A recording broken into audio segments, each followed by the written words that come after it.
Jean-François Portarieux. Merci Madame la Présidente. Je souhaite vous interroger, Monsieur le Directeur Général, sur le tourisme médical, qu'on appelle aussi le tourisme de santé.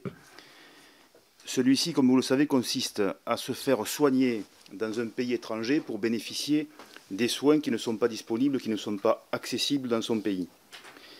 Ce marché, si tant est qu'on puisse le qualifier de marché, se développe en Thaïlande, en Roumanie, en Afrique du Sud, en Hongrie.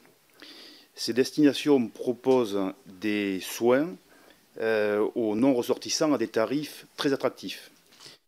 Ça va de la chirurgie esthétique à la transplantation rénale, en passant par les implants dentaires. Au-delà de potentiels problèmes sanitaires et des répercussions sur le patient lui-même, une étude de l'OMS sur la Thaïlande a montré que le tourisme médical détourne le personnel soignant vers quelques établissements spécialisés. En clair, le tourisme médical affaiblit ainsi le système de santé pour les populations locales. Je voudrais savoir si l'OMS peut ou va mieux appréhender ce phénomène et ce que vous pensez vous-même de son développement.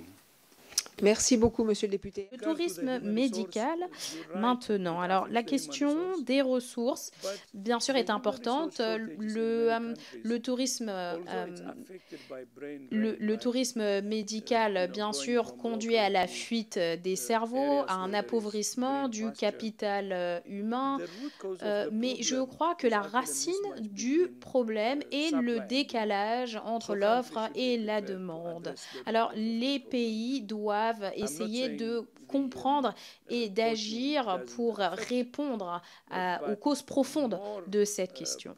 Alors, je n'essaye pas de minimiser la question, mais je crois qu'il faut se concentrer sur le fait que bien souvent la demande est forte et à cause des pénuries de professionnels de santé, on ne peut pas y répondre. C'est pourquoi la première étape reste de trouver une solution à ce problème, et à l'OMS, nous essayons de trouver des solutions innovantes pour répondre à cette pénurie de 18 millions de professionnels de santé dont nous ne disposons pas dans les systèmes de santé du monde.